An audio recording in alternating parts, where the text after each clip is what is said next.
Alright, you've got another knife video for you today. We're looking at the TRM Shadow. This was sent in from the Apex Passer group from, I think Big Red Wolf EDC Kyle sent it in. He sends a lot of knives in, so thanks for that, Kyle. It's a good knife, guys. I'm going to start out the video saying that. What sucks is it's just not readily available.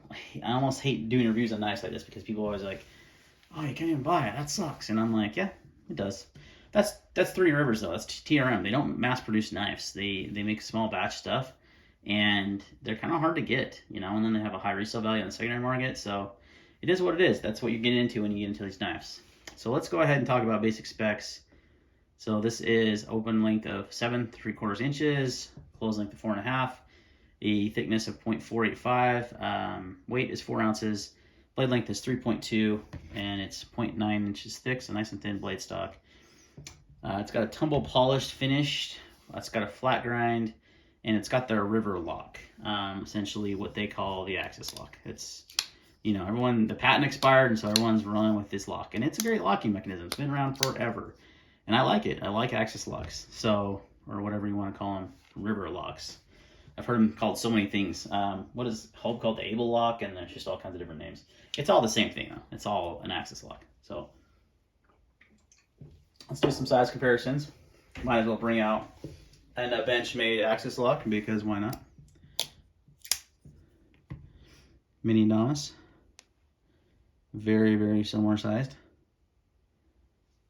You know, since we're on this theme of like hard work knives, how about the XM18? This is the new one I got in, the forward spear point non-flipper. It's a little smaller than the XM18. About the Field Duty EDC, a little bigger. And how about the Para 3?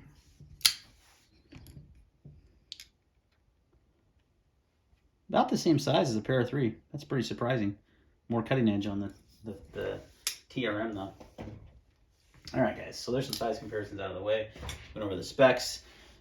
So how does this knife cut and carry and aesthetics and all those things we talk about? So let's talk about the aesthetics of the knife first. So it's got G10 handles, reversible pocket clip, the TRM pivot. Overall aesthetics are not great, actually. It's kind of a funky, chunky little guy. I don't like the aesthetics of this knife. I really don't. Never have. I did want to check it out because I know TRM is known for making good quality knives in the US that cut well. They usually have a pretty thin blade stock and thick, and they're usually pretty thin behind the edge, at least in my experience and my other TRMs I've had. So, you know, I want to check it out for that. Aesthetically, I don't like it at all. So, just kind of plain Jane. I do like the carry pocket clip, so we'll transition to carry. It does carry very nicely. Actually, one step back on the aesthetics, I do love the finish on the blade. I think the blade finish is fantastic. And overall machining and fit and finish is fantastic too. Very well done. So props to that. Carry-wise, deep carry pocket clip works really well. It goes in and out of the pocket very well. It doesn't have a lot of spring to it. It's actually pretty stiff, but it does carry nicely, and you're definitely not going to have any issues with this knife falling out of your pocket. Getting in the pocket is pretty simple too. It's a little stiff, as I struggle to get over this at all. It's hard to do this though, because when you know, when you have it in your pocket in your pants, it goes in your pocket just fine and easy. It's a little stiff. The pocket clip could be a little less stiff, I think. It might go in a little easier. There we go. Slid it under. So yeah, no big deal. It's a little stiff, but it does the job well. So it carries nicely. It's about 0.45 inches thick in the handle, and then the width in your pocket is going to be a little wide. It's definitely over an inch.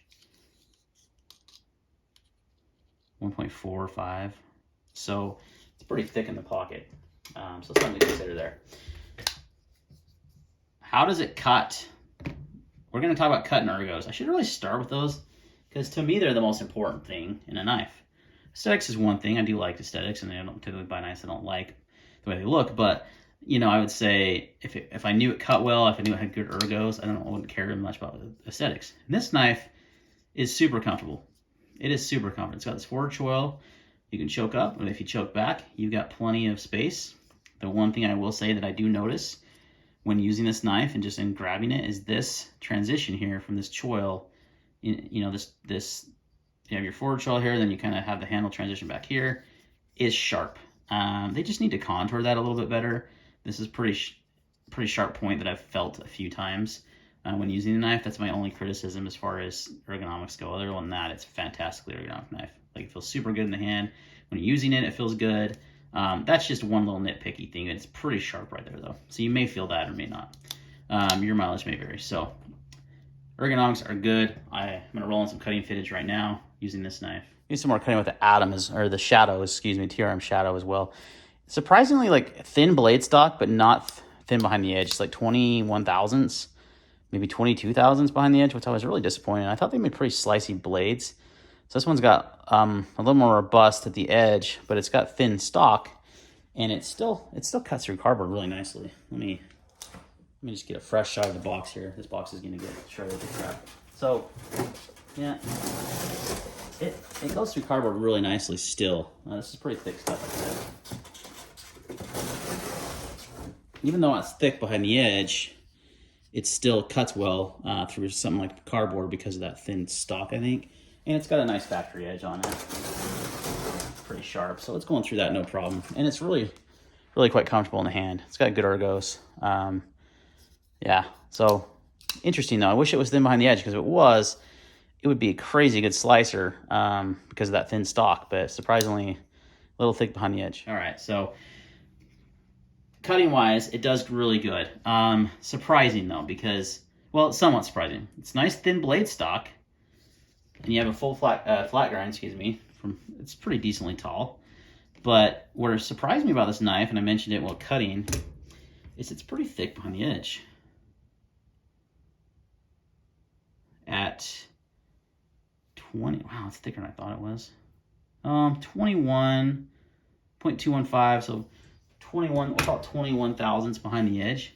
Your standard production Spyderco is about 20. Most manufactured Chinese knives are like way thinner behind the edge, like 15 thousandths. You know, this Forest is like 14 thousandths. You know, so it's pretty thick behind the edge. But here's the thing, it's sharp, and it still cuts through cardboard really well because of this thin blade stock. However, had it been thinned out behind the edge, gosh, this thing would be a laser. Like, it would be so good. So it still cuts well, even though it's thick behind the edge. And there is, I guess, some benefits for that if you're looking for like a really hard use knife and you don't want to, you know, you want some good, it helps with the edge stability. But if the blade isn't heat treated right, it wouldn't. But if it's got, you know, if it is, and I think TRM's get known for decent heat treats, I think you're going to be okay. But I would like to see it thinner behind the edge. That being said, still cut through that cardboard, pretty thick stuff, pretty easily. It actually was kind of a laser through it. So I'd say it cuts pretty dang good. And the ergonomics are really good as well. So let's talk about value. Where are we at on price point on this guy? USA made, 280 bucks. Small batch, so not a Benchmade, mass produced, because I know you can get them in Ergonomics for less than that, or a Bug Out, or a few other Axis Lock style knives. The Hogue knives are a little less expensive. So price wise, I'd say it's on the higher end comparing it to those knives, because all you've got is G10 here, 20 CV steel, nothing crazy going on. I would say because it's a small batch and they make them in small batches, I think that's okay. I think the price falls right where it probably should be.